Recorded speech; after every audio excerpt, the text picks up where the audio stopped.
Dalton Crest had always believed that some choices carved themselves so deeply into a man's life that no amount of time or distance could dull their edges.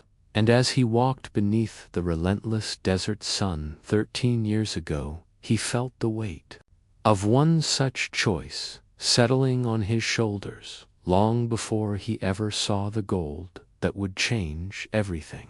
His horse limped beside him, sweat darkened and exhausted, its steps uneven, its breaths harsh as though the heat itself were trying to climb inside its lungs. Dalton pushed forward anyway, following the dry creek bed that wound like a forgotten scar through the canyon, hoping, praying that the narrow ribbon of shade between the towering red walls would lead to a spring or a puddle, or even a damp patch of earth that might promise water. When he first saw the glimmer, he thought it was a trick of the light, the sun bouncing off quartz or mica the way it sometimes did in the desert, little lies of hope scattered across the stones. But as he stepped closer, the spark didn't fade. It brightened, deepened, became something unmistakable. Gold, real, impossible, life-changing gold, exposed by a recent rainfall that had clawed away the softer rock around it. Dalton's breath caught in his throat, not in joy, but in something closer to fear. Because, in 15 years of drifting from claim to claim across unforgiving land, he had never seen a vein this thick, this pure, this untouched, like the earth itself had been guarding it for centuries.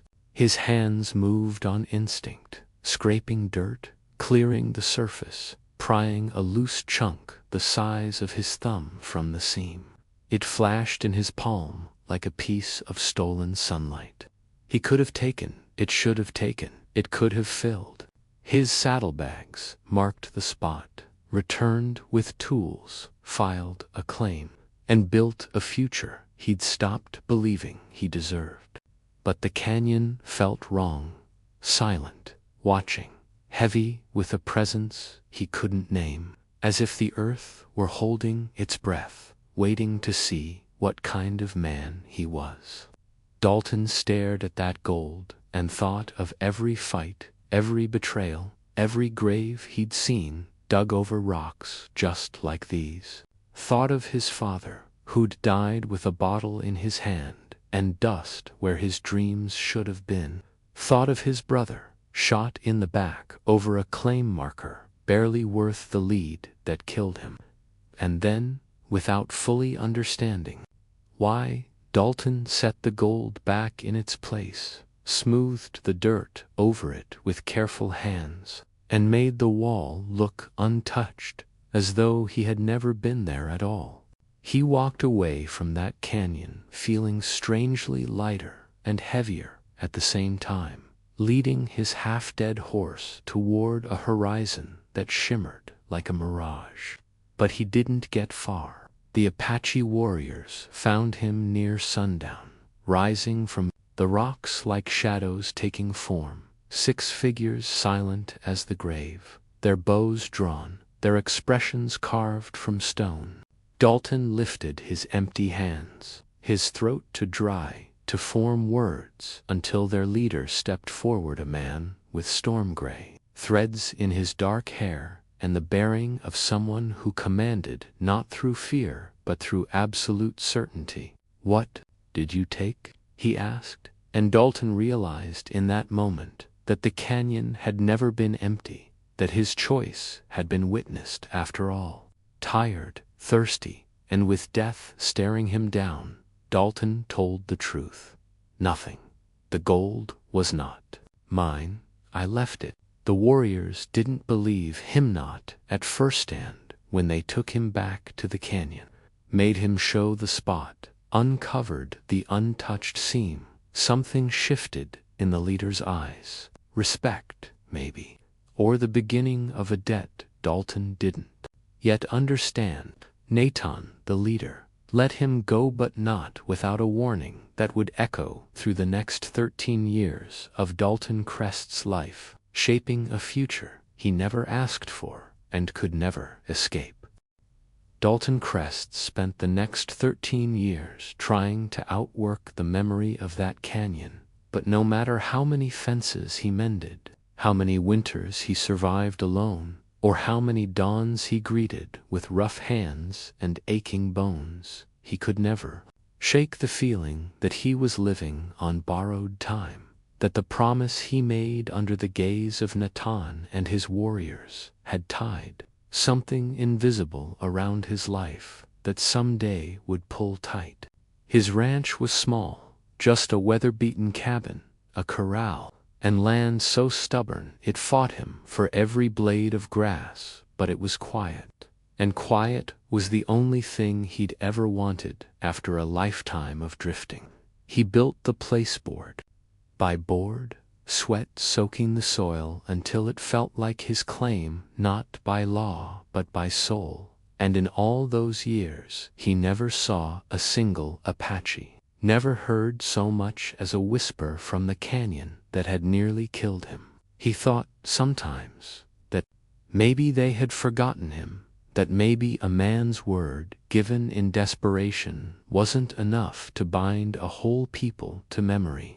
But Natan had not forgotten. The day Dalton saw 3 riders approaching from the west, his first instinct was caution.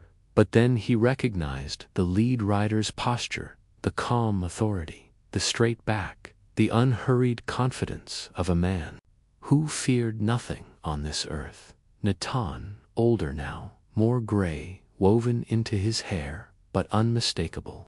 Behind him rode a younger warrior, sharp-eyed and alert, and beside him a young woman whose presence hit Dalton like a fist to the gut, not because she was beautiful, though she was, but because her expression was carved from pure resentment, a contempt so sharp it felt like heat on his skin. She sat her horse stiffly, chin high, dark eyes blazing, as if just looking at Dalton offended her. Natan dismounted first, greeting Dalton not as an enemy but as a man settling something long overdue.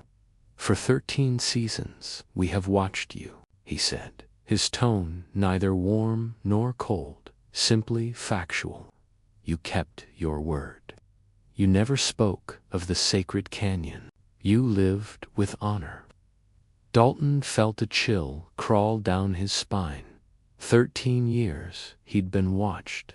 13 years someone had been close enough to see him patch roofs, bury cattle lost to winter, drag himself home, exhausted after days of work. The thought should have angered him, but instead it only confirmed what he had always known: trust was a fragile thing between their peoples, earned in drops and spilled in floods. "Why are you here?" Dalton asked, choosing honesty because anything else felt dangerous. Natan stepped aside, revealing the young woman fully. "This is my daughter, Kima," he said, with ceremonial weight. "She is of age now. She has been told of your honor. Among my people, when a man shows such integrity, we repay the debt with something of greatest value.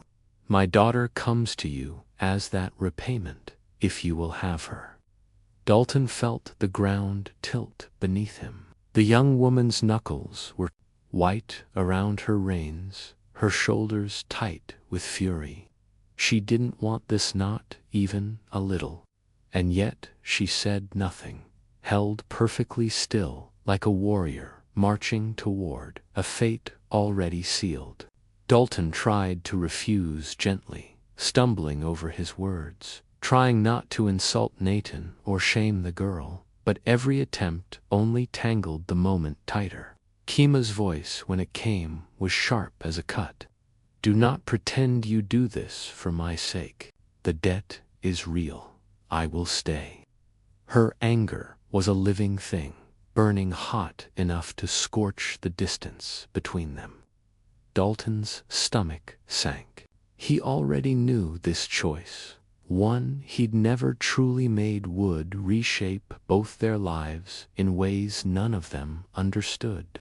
By sunset, Natan and the young warrior rode away, leaving Kima standing rigid as a post beside Dalton's cabin, her belongings at her feet, her hatred wrapped around her like armor. And as the last strands of daylight bled across the horizon, Dalton Crest understood one thing with terrible clarity. Walking away from gold had been easy. What stood in front of him now would be far harder. Kima slept in the small, spare room, though slept was probably too generous a word for the tense, wordless hours she spent lying rigid on the narrow cot, listening to every creak of the cabin, as if the wooden walls themselves were waiting to betray her. Dalton didn't sleep much either. He sat at the kitchen table long after the lamps burned low, elbows braced on the worn wood, trying to make sense of a life that had changed faster than a strike of lightning. He hadn't asked for a wife, a companion, or whatever word Nathan intended by the debt he'd declared repaid. He had asked only to live quietly, to pay for his past with hard work and solitude. But Kima's presence was too fierce to ignore, too loud even in silence.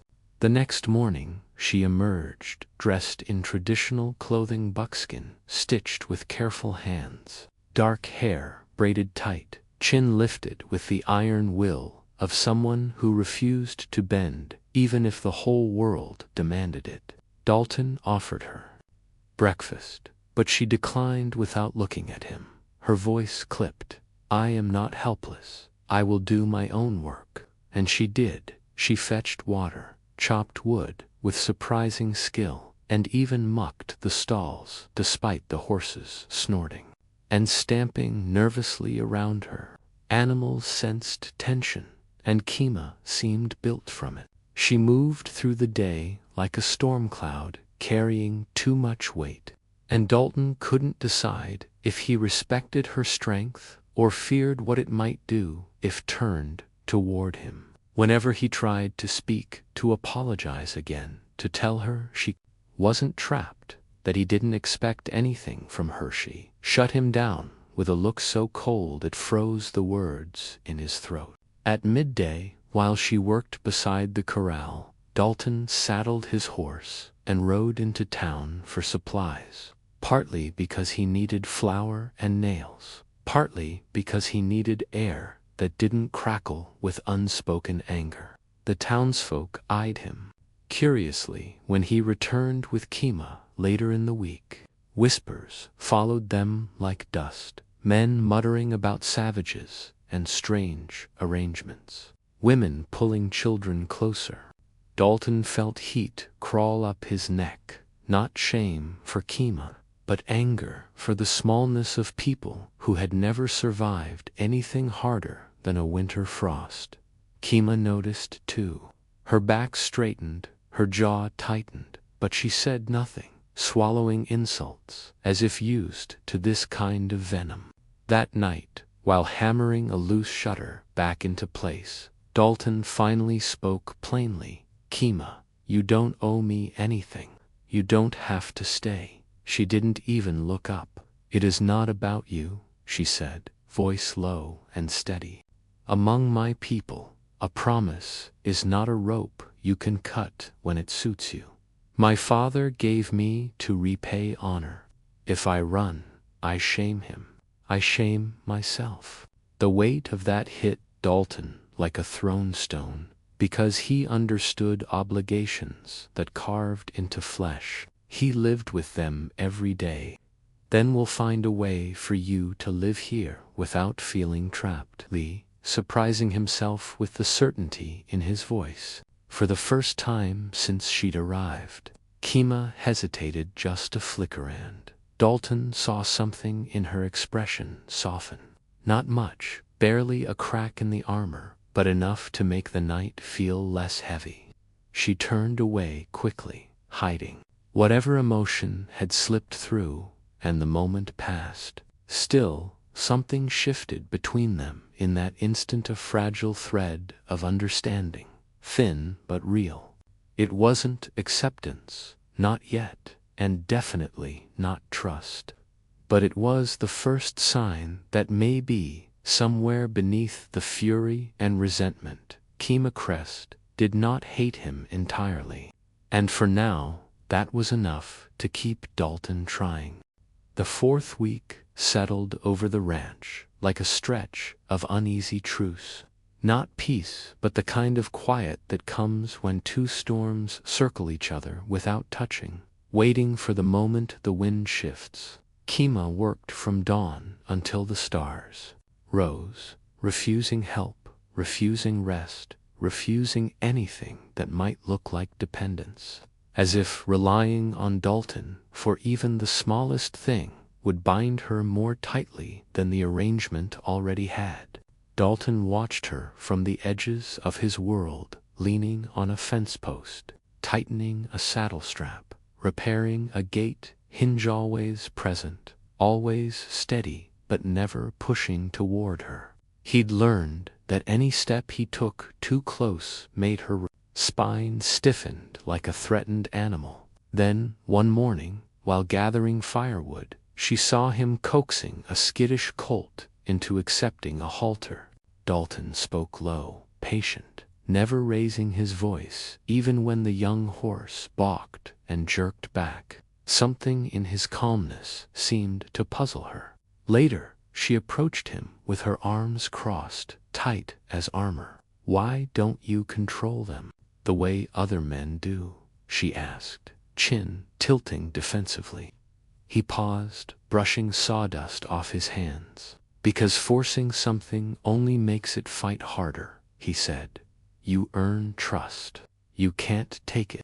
The answer unsettled her. He could see it in the flicker of her eyes, and she walked away quickly, as if his gentleness had cut deeper than anger ever could. That night, wind howled around the cabin, rattling the shutters, carrying the scent of an approaching storm. Dalton was repairing a lantern in the barn when he heard footsteps behind him, light, hesitant. Kima stood in the doorway, arms wrapped around herself, eyes tracking the shifting shadows like she feared what they might hide. "The storm," she said softly. "They are worse here than in our valley." He wiped his hands on a cloth, but didn't move closer. "You safe here?" he said simply. "Barn holds strong." She stepped inside, only a little, enough to shield herself from the wind. A crash of thunder shook the rafters, and Kima flinched, so small a reaction he pretended not to notice. She stayed until the rain softened, saying nothing, Dalton saying even less. But when she left, he found one of the blankets from her room draped over his cot, the smallest gesture, yet deliberate. The next morning, the storm had left branches scattered across the pasture, and together, without planning it, without speaking, they worked side by side to clear the debris. Kima lifted heavy limbs without complaint, her braids falling loose, wet strands clinging to her cheeks. Dalton stole glances at her only when she wasn't looking. She moved with determination, but also something else, something tired, something human. When she slipped on the wet grass and caught herself with her hands, Dalton instinctively stepped forward, stopping short. When she looked up sharply, he backed away, palms open. "Just making sure you're all right," he said. She pushed to her feet with dignity that should have been impossible for someone drenched in mud. "I don't break easily," she replied. "Never said you did," he murmured. A beat of silence, a long one. Then Kima exhaled, quiet as a secret. "My father chose this for me," she said suddenly, without warning. "But I chose to obey him. It is the only thing that makes this bearable." Dalton nodded, slow, careful. and what makes it unbearable?" Her eyes lifted to his, dark and fierce and full of truths she refused to speak. "That you treat me like a person," she said. "Not a debt, not a burden. That is harder." Her voice betrayed something real, fragile. She turned away quickly, but Dalton had already seen it, her fear. And for the first time, he let himself hope that maybe, just maybe, something in this unwanted arrangement might turn into something neither of them expected. By the 5th week, the rhythm of life on the ranch had begun to hum in a strange, fragile harmony, though Dalton knew better than to call it peace. It was something thinner, a tenuous thread stretched between them that might snap with a single, wrong word or gesture.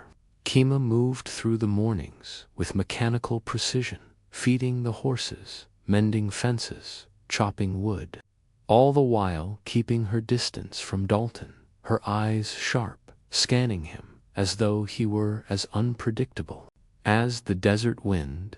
Yet, beneath her vigilant exterior, subtle signs of change began to appear. He caught her humming low under her breath while grooming a horse, noticed the careful way she arranged his tools after using them, and saw her pause sometimes, as though considering whether to speak, but deciding against it.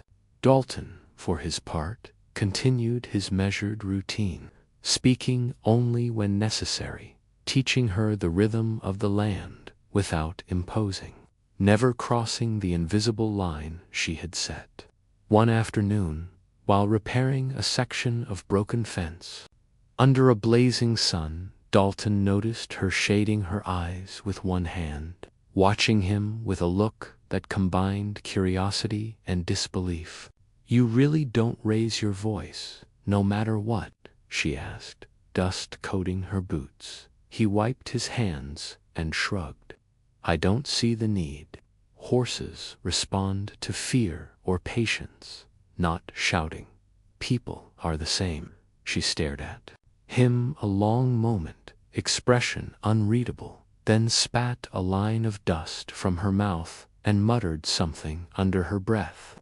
That evening, they shared a meal outside, silence hanging between them like thick smoke. Kima had prepared the food herself, slightly less spicy than before, and even left him a piece of bread without commenting.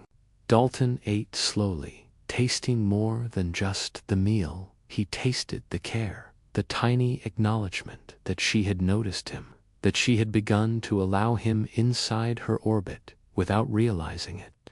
As night fell, the fire flickered shadows across the cabin walls, and Dalton found her standing just outside the light, shoulders squared, hands on hips. "You think I'm soft?" she asked suddenly, eyes glinting with suspicion and challenge. "I'm not," Dalton replied quietly. "But I've learned that patience often does more than strength." She exhaled sharply, a mixture of frustration and something closer to grudging respect. Days passed like this, a subtle dance of proximity and retreat, moments of small acknowledgement, breaking through layers of resentment, anger, and pride. One morning, as Dalton trained a young colt, Kima stepped closer than usual, mimicking his motions, repeating the careful commands, her voice steady, almost unguarded.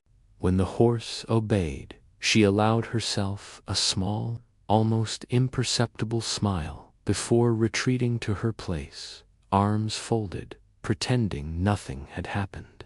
Dalton didn't move toward her, didn't comment, but he noted the change of victory. Not in words, but in presence. That evening, while cleaning the barn, Dalton stumbled slightly on a loose floorboard. Kima, who had been sweeping nearby, stepped forward, hand hovering for a split second before retreating, her lips pressed tight, eyes a mix of fear and concern. He nodded to her silently. "I'm fine." She said nothing, But for the first time, he could see it in her eyes. Recognition that he trusted her as much as she had started to trust him. And in that fragile, wordless moment, Dalton Crest understood that trust was a living thing, a slow-burning fire, one that required patience, consistency, and small, invisible acts of care to ignite. It wasn't love, yet not even close, but it was enough to prove that perhaps, against every expectation, two stubborn, wounded souls might find a way to coexist without breaking each other completely. By the 6th week, the invisible walls between Dalton and Kima had begun to show cracks wide enough for small, careful gestures of understanding to pass through, though neither of them would have called it friendship, much less affection. The mornings were filled with routine feeding, mending, grooming, but now their movements overlapped without friction, subtle synchronicity replacing the constant tension that had marked the first days of her stay. Dalton noticed her humming low while she worked, a thread of sound that had never existed before, and Kima caught him adjusting a fence post with precision, nodding once in approval before resuming her task. There were no words exchanged, but both understood the silent acknowledgement. They were beginning to see each other as more than obligation or debt, more than a challenge to endure. One evening, after repairing a corral gate battered by wind, Dalton found Kima sitting on a fallen log, staring at the horizon as the sun sank low, painting the desert in deep orange and crimson streaks. He approached quietly, letting the silence stretch between them, and finally said, "It's beautiful tonight." She didn't reply immediately, just tilted her head toward the fading light, letting the statement settle between them. Then, in a voice quieter than a whisper, she admitted, "It reminds me of home, before the mountains took everything." Dalton felt the weight of her words and understood the pain she carried: family, duty, displacement, but he said nothing, only sat beside her, letting the quiet speak. The days that followed brought small victories. She allowed him to help lift water barrels. She laughed softly at a joke he hadn't intended as one. She left a piece of bread for him without comment, but with unmistakable care. And though neither of them would say it aloud, the distance of obligation was beginning to melt into something mutual, fragile, and real. One night, a sudden storm rolled in from the west, and Dalton and Kima worked side by side to secure shutters and tie down loose beams. Rain lashed the cabin walls, wind tore through the trees, and lightning split the sky, but they moved together instinctively, as if the chaos had made them partners rather than strangers bound by debt. When a section of roof threatened to collapse, Dalton caught Kima's wrist instinctively, holding her steady against the wind. Her hair plastered to her cheeks, eyes wide with fear. For a moment, their faces were inches apart, the storm framing them, and Dalton realized that the trust he had offered her and the tentative acceptance she had given were more than survival. They were the first seeds of connection, something neither gold nor promise could ever purchase. As the storm subsided, Kima stepped back, shivering, her lips pressed tight, and finally allowed herself to exhale fully, a small smile breaking through her guarded expression. Dalton stood a step away, heart steady but aware, knowing this was not the end but the beginning of a different journey, a path forged not from duty or debt, but from quiet respect, small acts of care, and the slow, steady building of trust. And though they had survived weeks of tension, anger, and miscommunication, both Dalton and Kima understood that the most difficult challenge was not taming horses or building fences, but learning to let down defenses long enough to accept what the other offered freely: presence, patience, and perhaps, in time, something even closer to companionship.